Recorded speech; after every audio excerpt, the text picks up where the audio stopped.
Bismillahirrahmanirrahim. Assalamualaikum warahmatullahi wabarakatuh.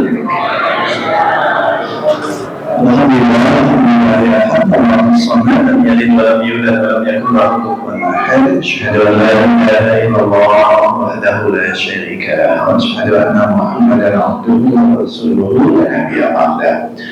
Allahumma shalli ala Muhammad wa ala alihi wa ashabihi ajma'in. Amma ba'd. Ibu-ibu, bapak-bapak, adik-adik yang dirahmati Allah, alhamdulillah sore hari ini menjelang buka puasa kita hadir di Masjid Al-Muttaqin. Semoga dalam keadaan sehat walafiat. Salam Nabi Muhammad sallallahu alaihi wasallam, dan kita senantiasa bersalawat kepada junjungan yang mulia dan kita mendapatkan syafaatnya. Hadirin yang dirahmati Allah, senang itu sudah hadir di bulan Ramadan. Tapi doanya makbul. Dulu kita berdoa, Allahumma barik lana fi rajab wa sya'ban wa ballighna Ramadan. Sekarang sudah diijabah doa itu. Lalu kalau sudah diijabah gimana? Nah, ini jadi menjadi harapan. Jadi kita membahas 3 harapan nanti apa yang akan kita dapat di bulan ini.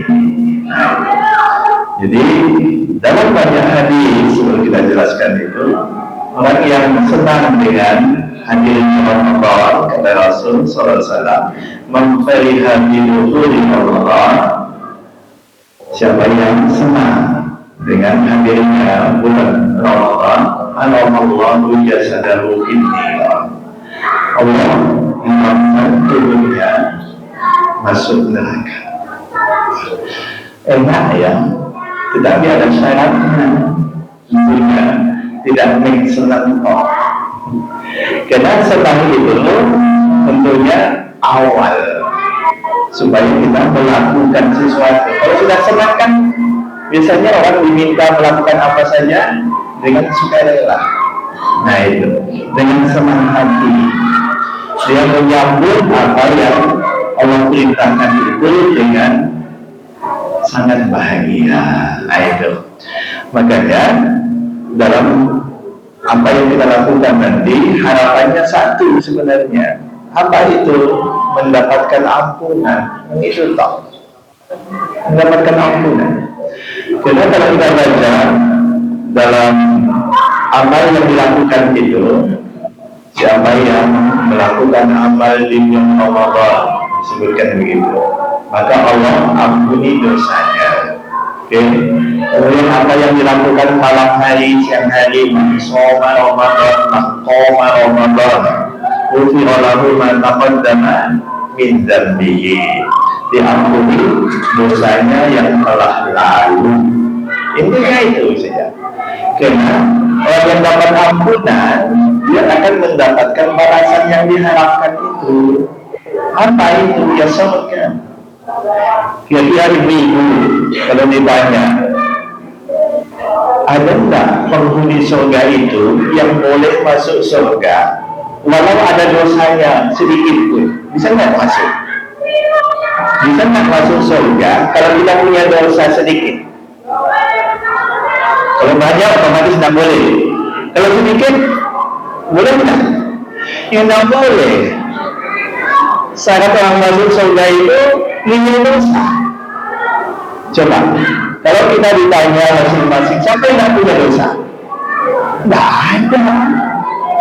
Tidak ada yang tidak punya dosa kita ini. Semua punya. Walaupun namanya sudah suci hati, suci, bilang saja, tetap aja dosa dan noda itu ada itu. Maka Allah Subhanahu wa Ta'ala Maha Pengampun. Maka dikaitkan semua amal itu dengan ampunannya. Coba perhatikan, wasari'u ila maghfirah, segala mohon ampunan. Nanti apa dapatnya? Kalau yang mengejar mencari ampunan itu, dia akan mendapat jannat arduhas samawat wal ardh. dia akan mendapatkan surga yang luasnya seluas langit dan bumi. Itu luas banget ya. Itu menunjukkan bahwa dunia ini sempit, nggak ada padanannya dengan akhirat. Ibu dan bapak tinggal di rumah seluas apapun itu, tidak terasa luasa sebenarnya. Awalnya mungkin barangnya masih sedikit, masih luas. Nanti tambah banyak barangnya, kalau di pojok sana, pojok sini. Nanti ada keluarganya, ada anaknya, belum punya rumah, tinggal di rumah tambah sempit. Jadi seluas apapun dunia ini, itu masih sangat sempit bagi orang yang beriman. Makanya Allah katakan luas surga itu bagi orang yang beriman, ka'ardis samawati wal ardi lil muttaqin, diperuntukkan bagi mereka yang bertakwa. Ini yang pertama disebutnya nanti. Maka harapannya itu nanti ada 3 dari puasa itu. La'allakum tattaqun. Yang kedua, la'allakum tashkurun. Ada yang berikutnya. Yang ketiga, la'allakum yursyidun. Jadi ini ayat tentang puasa. Tapi saya tidak kupas semuanya. Dan yang penting tujuannya saja. Jadi harapan kita ya surga tadi yang diperuntukkan bagi orang yang bertakwa disebutnya. Tetapi orang yang bertakwa itu nanti kategorinya seperti apa? Oke, yang pertama takwa. Ini ujung yang pertama, la'allakum tattaqun. Semoga kamu menjadi orang yang bertakwa. Kita yang bertakwa itu yang tadi dikatakan masuk surga kan gitu. Oke. Untuk menggapai takwa, kalau di ayat yang kita baca tadi itu memang beragam. Mungkin dia melakukan infak, dia melakukan sholat, melakukan macam-macam. Kalau yang ini hanya satu saja caranya, dan itu siapapun bisa melakukannya. Apa itu? Puasa. Puasa itu tidak makan, tidak minum, tidak hubungan seksual. Itu saja. Tidak makan, tidak minum, tidak hubungan seksual. Kayaknya gampang ya, gampang. Siapapun bisa. Oke. Jadi resep takwa itu saja. Tidak makan, tidak minum, tidak hubungan seksual. Karena yang 3 hal ini terkait dengan godaan fisik. Dan godaan fisik itu sangat cetol, sangat jelas, sangat nyata. Ibu dan bapak ketika puasa, ketika lapar, bunyi dia kocok-kocok meleleh. Itu fisik.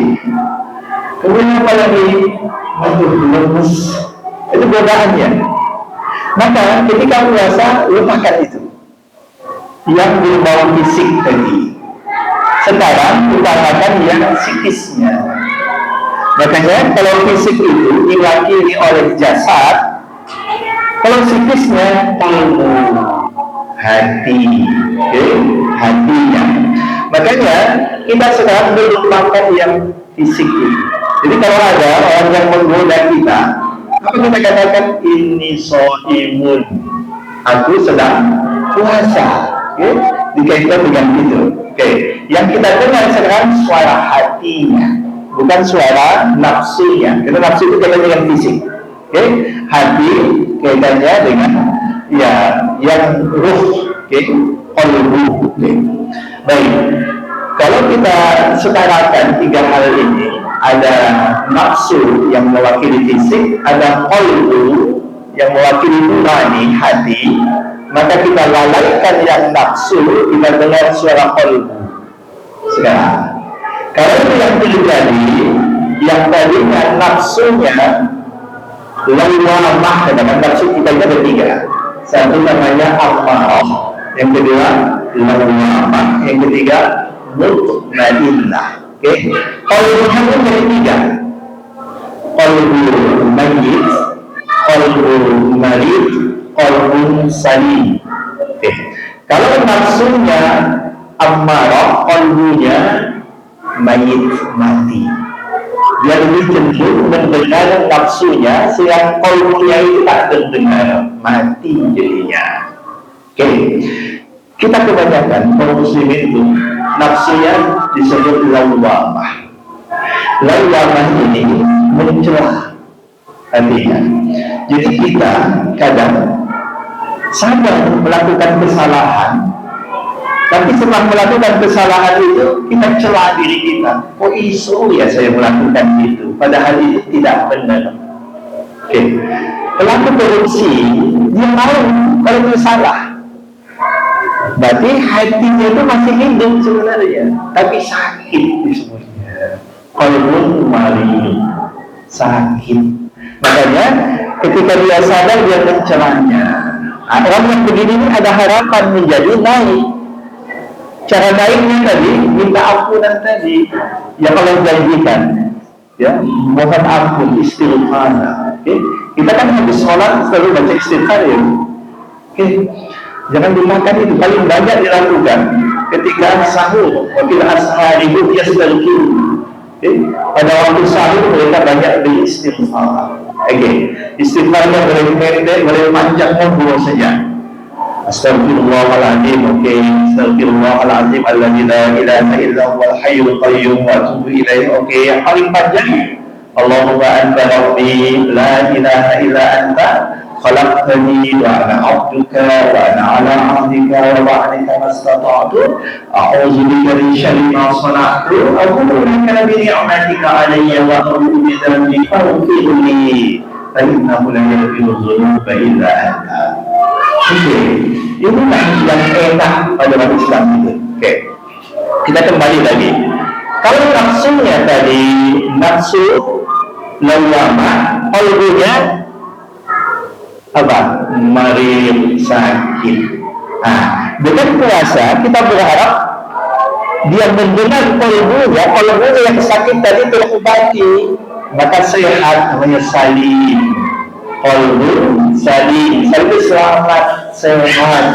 Kalau qalbunya sudah salim, berarti nafsunya naik dari lawamah ke mutmainnah.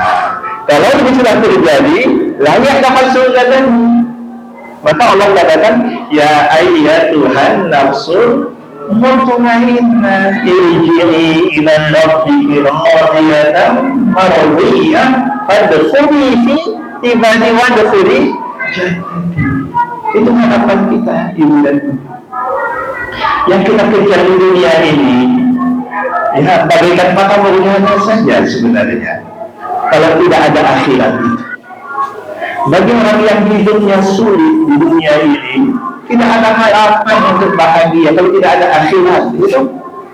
Iya. Kenapa kita merasa nyaman-nyaman walaupun susah di dunia ini? Karena ada harapan besok.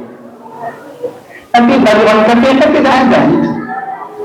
Maka kita bersyukur sebagai orang beriman. Maka orang yang beriman itu dituntut oleh Allah. Maka yang dipanggil di sini siapa? Orang yang beriman, ya ayyuhalladzina amanu. Wahai orang yang beriman. Amanu itu bentuknya verb. Dari amanu jamaknya. Wahai orang yang beriman, bentuknya verb, bukan noun. Berarti kalau dia verb, dia ada proses. Kalau kita imannya sekarang segini, ada proses bisa naik lagi. Kayak tadi itu, naik lagi dan naik lagi. Tapi kalau dia mengatakan mukmin, sudah mantap itu keimanannya. Yang dipanggil oleh Allah, orang yang imannya masih proses. Kita ini di antara semua kita ini proses. Boleh jadi kita belum lagi beriman, tetapi Islam lagi. Boleh jadi begitu, sebagaimana dikatakan oleh Allah dalam surat An-Nisa. La taqulu amanna wa qulu aslamna. Jangan kamu mengatakan kami ini beriman, tapi katakanlah kamu itu masih berislam lagi. Iya. Banyak kadang kita melihat kaum muslimin itu, ya tidak kelihatan dia seorang beriman pada dasarnya, berislam saja. Yang penting kalau KTP-nya Islam, itu iya, lihat KTP saya. Tapi sholatnya tidak tahu, apakah sudah lengkap, gitu. Iya, puasanya ada yang ya puasa tidak boleh jadi loh ya. Iya, apalagi yang lain, Allah alam. Nah, ini kan level itu kan masih Islam.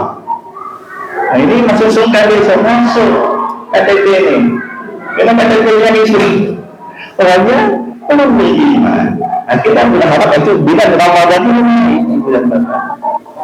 Makanya bulan Ramadan itu bulan yang ditunggu kaum beriman. Kalau bisa Ramadan sepenuhnya, semua bulan itu Ramadan. Dan ketika di ujung Ramadan besok orang yang beriman itu merasa aku ini sudah habis. Kenapa? Ulang orang itu cepat naik di bulan ini. Karena Allah Subhanahu wa Ta'ala memberi ganjarannya pun berlipat di bulan ini. Oke, katakan kalau kita bekerja gaji kita 1 bulan dalam membuat analogi sederhana, gaji dia 5 juta 1 bulan. Nah, sekarang dilipat gandakan 5 kali saja, berapa dapatnya? 25 juta. Oke, siapa yang tidak mau 25 juta selama Ramadan gajinya? Al-Misro selamanya Ramadan, itu maksudnya. Jangan bisa peningkatan. Maka ketika Ramadan itu berlalu, sedih. Karena turun gajinya jadi 5 juta lagi, tidak 25 juta lagi. Ini logika sederhananya. Padahal Allah Subhanahu wa Ta'ala melipat gandaannya lebih dari itu. Dalam agama kita, hasanah itu minimal dikali berapa? 10. Dikali asyru amsalihha, minimal lipat 10. Itu dalam agama kita kebaikan itu. Makanya tidak usah merasa nanti habis tekor Allah Ta'ala. Nah, dia maha segalanya, maha kaya. Kita harus yakin itu. Rezeki yang dibagi di dunia ini ada 1% di bulan dapat, kita sudah kenyang dan tidak bisa menyebut betapa banyak rezeki itu. Kalau kamu hitung ratus surha kata Allah, tidak bisa menghitungnya. Kita betapa banyak karunia Allah. Dan di akhirat 99% dikatakan di hadis qudsi. Bagaimana tidak kita mengejar yang banyak itu, melupakan saja yang sedikit ini, tidak masalah. Tapi kalau bisa dua-duanya dapat, maka kita berdoa Rabbana atina fid dunya hasanah wa fil akhirati hasanah wa qina adzabannar. Tapi kata Allah, ada orang yang berkata bayyakul Rabbana atina fid dunya hasanah wa qina fil akhirati min khalaq.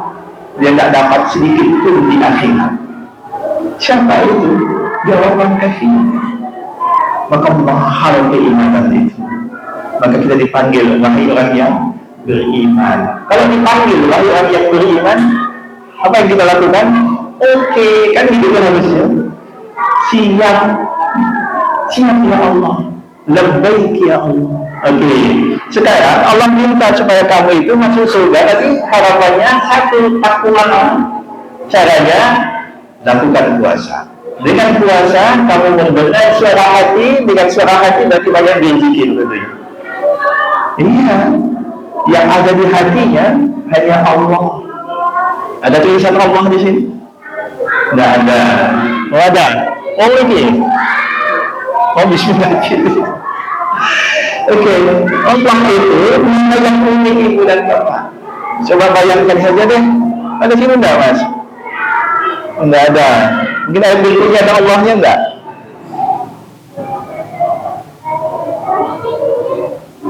Tulisan Allah lain.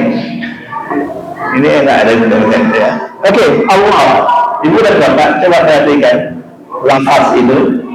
Buang alifnya 1. Masih terbaca? Terbaca? Apa bacanya? Lillah. Tetap Allah? Tetap. Buang 2 huruf pertama. Tersisa apa? Lahu ma fis samawati wal ardh. Siapa dia? Tetap Allah. Buang 3 huruf pertama, tinggal huwa Allah.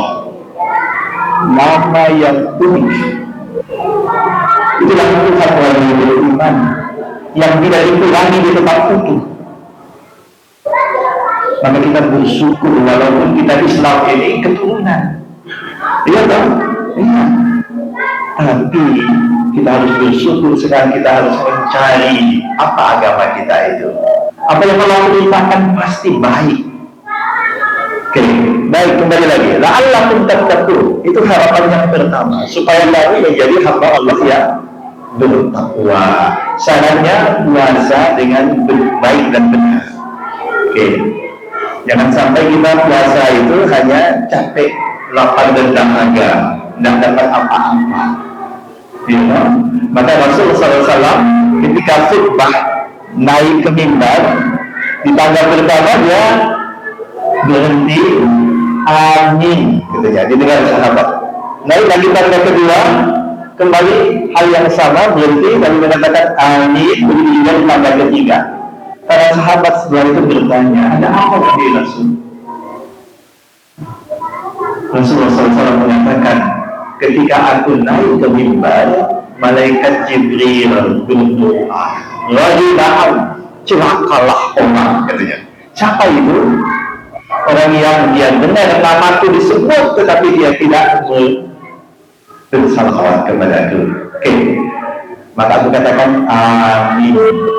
Nama pentingnya kita bersalawat. Oke, naik yang kedua. Siapa yang celaka sekarang? Orang yang hadir padanya Ramadan, tetapi dia tidak mendapatkan ampunan. Oke, langsung mengatakan amin. Rugi betul. Langkah ketiga, rugilah orang yang punya orang tua yang tidak bisa menyebabkan dia masuk ke surga. Maka orang tua kita itu adalah pintu memudahkan kita masuk ke surga. Ya, di beberapa orang kita mungkin bisa berbakti lebih. Nanti di ujungnya kita silaturahim kalau yang jauh. Ya, baik. Yang pertama, kita waktunya kita berpendek. La'allakum tattaqun, semoga kita menjadi hamba yang takwa lewat puasa. Oke, yang kedua, la'allahum yarshudun. Yarshudun. Ayat berikutnya. Terus lagi, satu lagi mas. Ayat berikutnya. Oke, ujungnya la'allah sama dengan. Jadi la'allakum tattaqun, sekarang la'allakum tashkurun. Apa syaratnya? Coba buka awal ayatnya. Oke, ini awal ayatnya. Syahrul Ramadan alladzi unzila fihi al-Qur'an. Hudan lin-nasi wa bayyinatin minal huda wal furqan. Oke. Ibu dan Bapak, kalau kita ditanya, apakah bulan Ramadan itu? Jawabannya bulan puasa. Itu jawaban kebanyakan orang. Ini bulan puasa. Al-Quran mengatakan bukan. Bulan Ramadan adalah bulan diturunkan Al-Quran, bukan bulan puasa. Bulan puasa. Kalau begitu pentingnya Quran itu, sehingga orang kena senangnya dia berpuasa. Dulu pada masa kaum sebelumnya, kalau orang mendapatkan karunia, tanda syukurnya adalah berpuasa, bukan syukuran makan. Oke? Cara bersyukurnya adalah berpuasa. Lihat, ketika kaum Yahudi puasa Asyura, ditanya, kenapa kalian puasa?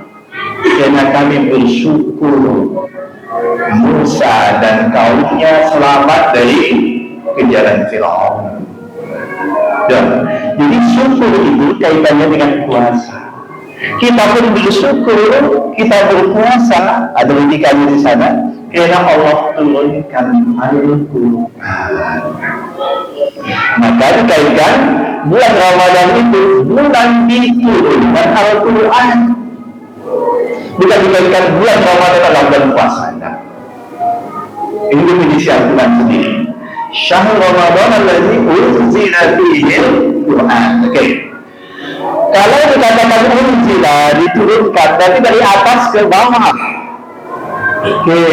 Tadi kembali lagi, tubuh kita ada dua unsur, satu jasmani, yang satu rohani.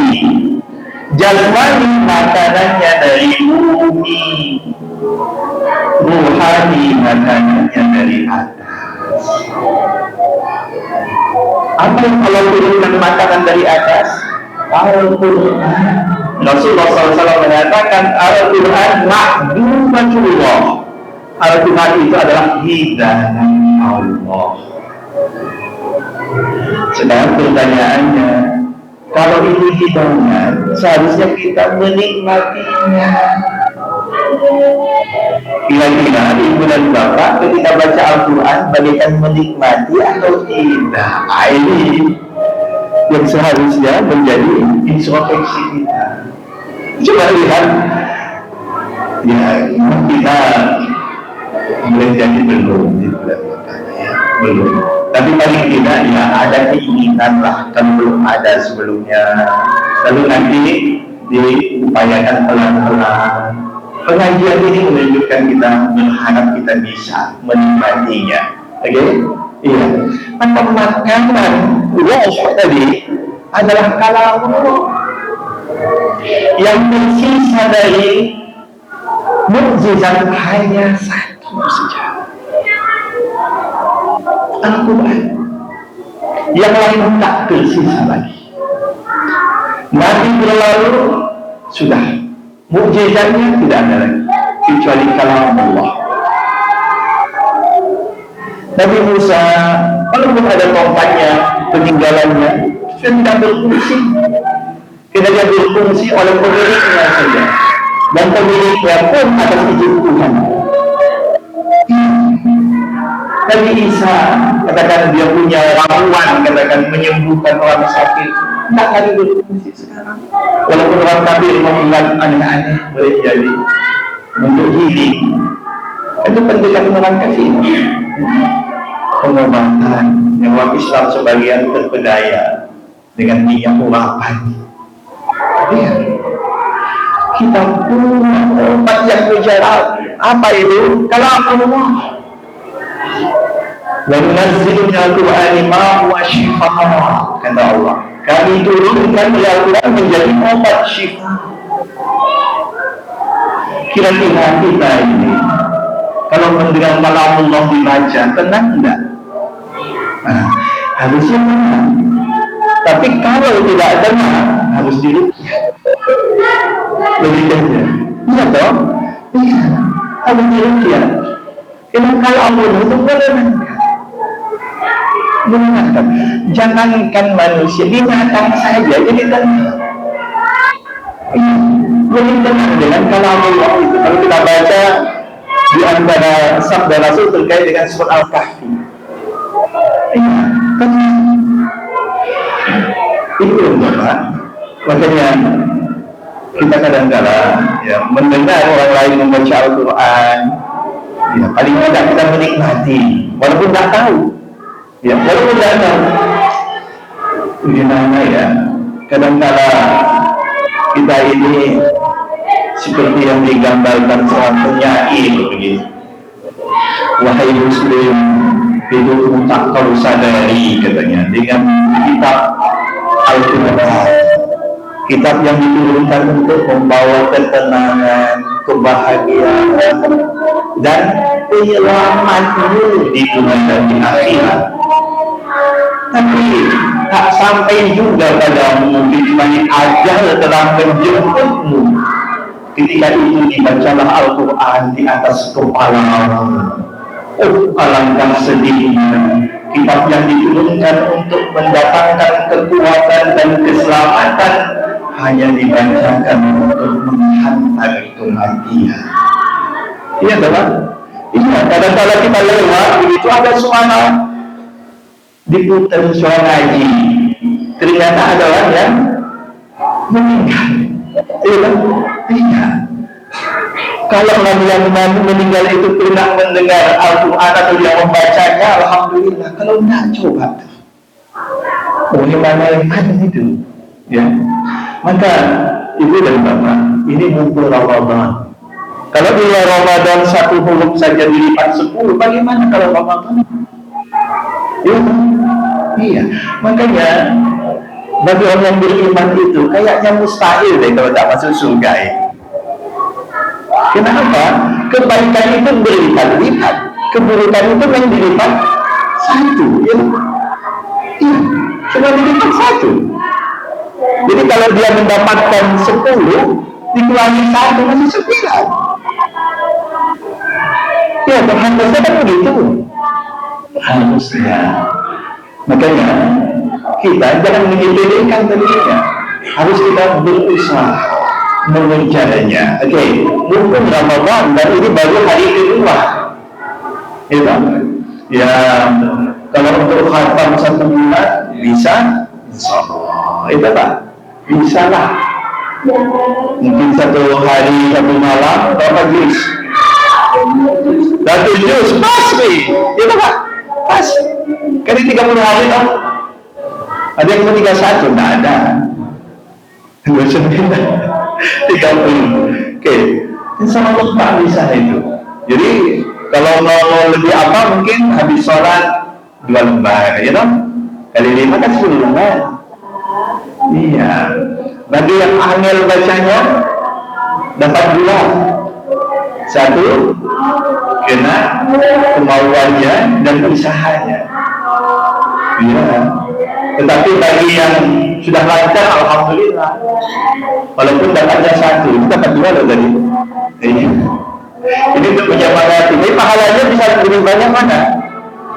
Ya yang lancar tentunya. Yang lancar itu bisa 1 hari 2 juz ya. Nah ini nengok lembar. Itu kali 10 ya banyak itu. Iya. Makanya ibu dan bapak, kalau sulit untuk sendirian, rame-rame. Ya kan? Tadarus di masjid atau ibu-ibu.